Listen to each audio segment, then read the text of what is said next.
Kata Nabi Muhammad SAW, pada malam aku diisrakan. Kejadian Isra Mi'raj yang sangat masyhur dari Mekah, Masjidil Haram ke Masjid Aqsa. Situ banyak kejadian dahsyat yang terjadi di masa kehidupan Nabi SAW. Di antaranya kejadian ini.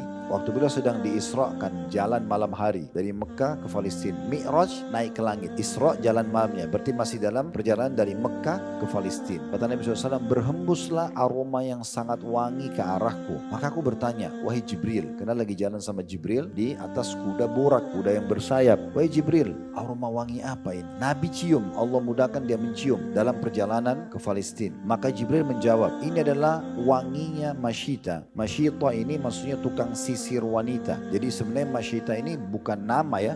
Ini musht itu bahasa Arab artinya sisir. Kalau orang yang menyisir dipanggil Masyita gitu ya. Jadi bukan nama dia, tapi akhirnya orang kenal itu nama dia. Maka dikatakan ini adalah wanginya Masyita, maksudnya tukang sisir. Tukang sisirnya anak perempuannya Fir'aun. Jadi anak perempuan Fir'aun itu kalau kena anak ratu, anak raja, maka biasa kalau sisir pun disisir oleh pembantunya gitu ya. Kebetulan tukang sisir anak perempuan Fir'aun ini beriman pada Nabi Musa. Nah ceritanya Rasulullah SAW berkata, aku bertanya apa yang terjadi dengannya? Kenapa ada kisah tukang sisirnya anak Fir'aun sekarang bau wangi? Dia sudah meninggal lama. Apa ceritanya nih? Maka kata Jibril, ketika dia sedang menyisir rambut seorang anak perempuan Fir'aun pada suatu hari, tiba-tiba sisir itu terjatuh di lantai dari tangannya. Lalu perempuan itu berkata, Bismillah, dengan menyebut nama Allah. Dan dia sudah beriman sama Allah. Dia beriman pada risalah Nabi Musa AS. Maka anak perempuan Fir'aun mengangkat kepalanya, melihat ke arah dia, tukang sisirnya tadi. Apakah bapakku adalah Allah? Maksudnya apakah kau yang kau sebut Allah itu adalah Fir'aun ayahku? Itu nama lainnya ayahku? Karena mereka yakinnya di Mesir waktu itu Fir'aun sebagai Tuhan gitu ya. Maka dia bilang, karena anak ini belum pernah dengar namanya Allah. Bismillah Allah. Maka dia bilang, apakah yang kau baru sebut itu? Kata anak Fir'aun, itu nama lainnya ayahku, ini Fir'aun Tuhan dia. Maka Masita menjawab, ini tukang sisir tadi, tidak, bahkan dia maksudnya Allah itu adalah Tuhanku, Tuhanmu, dan Tuhan bapakmu. Allah adalah Tuhan semesta ini. Maka anak perempuan Fir'aun berkata, apakah aku boleh melaporkan ini kepada bapakku? Atau sebenarnya lebih terjemahan tegasnya dia bilang, aku akan laporkan ke ayahku ini. Maka Masyita pun tukang sisir tadi mengatakan, menimpali, silahkan sampaikan kepadanya. Artinya kalau kau sampaikan kalau aku ini beriman, ya sudah. Anak perempuan itu pun datang kepada bapaknya Fir'aun dan berkata, Masyita, ini tukang sisirku tadi, berkata begini dan begitu. Karena itu Fir'aun tanpa tunggu lama dia memanggil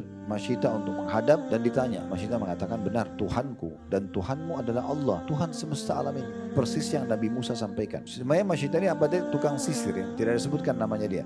Memiliki 3 orang anak yang masih kecil-kecil. Ibu ini punya anak kecil-kecil semua, masih kecil. Lalu Fir'aun yang sewenang-wenang lagi diktator pada saat itu mendatangkan kuali besar yang cekung terbuat dari tembaga. Ya, kuali besar tempat masak dari tembaga dan di bawahnya dinyalakan api hingga membara menjadi merah, menyala-nyala. Dia kemudian mengambil anak laki-laki Masyita dari bagian atas pundaknya untuk melemparkannya ke dalam kuali besar itu. Maka anak itu pun tergoreng gosong di dalamnya sebagaimana tergorengnya biji-bijian. Dan tidaklah ia berlangsung lama kecuali hanya sekejap hingga akhirnya dia menyatu dagingnya hingga seperti orang yang hitam. Maksudnya jadi di tempat besar tadi itu, kuali itu tidak ada airnya ya. Jadi dari tembaga dipanasin api sampai memerah. Jadi bukan ada air. Sehingga air itu mungkin mendidih juga, enggak, ini tidak ada. Jadi orang kalau dilempar yang melengket kulitnya di kuali itu. Nah seperti itulah. Makanya dikatakan tiba-tiba anak Masyita yang pertama dilempar langsung melengket dan daging sama tulangnya menyatu dan jadi hangus. Gitu kan. Maka Masyita pun akhirnya berkata pada Fir'aun setelah anak pertamanya tadi dilempar. Dia punya 3 orang anak ya. Dengan penuh keteguhan. Karena Fir'aun berharap dia menyatakan kufur kepada Allah. Tidak jadi dipanggang dia sama anak-anaknya. Tapi anak pertama sudah dibakar gitu. Untuk membuat Masyita ini ketakutan gitu. Dan dia tidak takut. Dia cuma bilang, sesungguhnya aku punya keperluan kepada anda. Maksudnya dia sampaikan pada Fir'aun. Dengan tenangnya gitu kan. Fir'aun menjawab, apa keperluanmu? Kata Masyita ini, agar engkau nanti menguburku dengan anak-anakku bersama tulang belulang anak-anakku dalam satu liang kubur. Dia sudah tahu, saya kan tetap mau beriman nih. Kau akan bakar saya. Oke, nanti kalau saya mati, saya cuma minta tolong tulang-tulang saya dikubur. Nah dalam syariat Allah, jenazah dikubur. Bagi mereka mungkin tidak, kalau orang-orang kafir itu. Fir'aun mengatakan, itu adalah hakmu yang harus kami lakukan. Maksudnya tidak ada penghalang untuk itu. Firaun kemudian mengambil anaknya yang lain dan menyeretnya sementara anak itu memegang pakaian ibunya. Lalu dia melemparkan anak itu ke kuali yang besar tadi. Kesabaran apa yang seperti ini? Tanda tanya. Maksudnya Nabi SAW bilang, coba renungi kisah ini. Bagaimana sabarnya dia, anaknya terpanggang depan matanya dengan teriak, dengan segala macam dan menjadi hangus. Gitu kan. Kemudian dia memerintahkan agar Masita dilemparkan. Lalu ketika sudah dekat, maka dia pun mundur. Maksudnya Masita sempat mundur karena ini panas banget, mendidih dan segala macam. Maka anak kecilnya yang terakhir yang masih bayi tiba-tiba bisa berbicara dan mengatakan, wahai ibu bersabarlah. Artinya mungkin dilempar panas sebentar tapi sudah selesai, mati gitu kan. Karena kalau sudah mati nggak rasa lagi panasnya.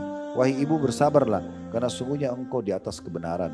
Maka Masita pun melemparkan dirinya sendiri ke dalam api itu. Lalu Fir'aun mengambil anak yang ketiga itu lalu juga dilemparkan setelah ibunya. Makanya Allah berfirman tentang Fir'aun dalam surah Al-Fajr ayat 10 sampai ayat 13. Wa fir'auna dzil autad alladzina tagaw fil bilad فَأَكْثَرُوا فِيهَا الْفَسَادِ فَصَبَّ عَلَيْهِمْ رَبُّكَ صَوْتَ عَذَابٍ. Dan kaum Fir'aun yang mempunyai pasak-pasak, maksudnya tentara yang banyak, yang berbuat sewenang-wenang di dalam negerinya. Lalu mereka berbuat banyak kerusakan dalam negeri itu.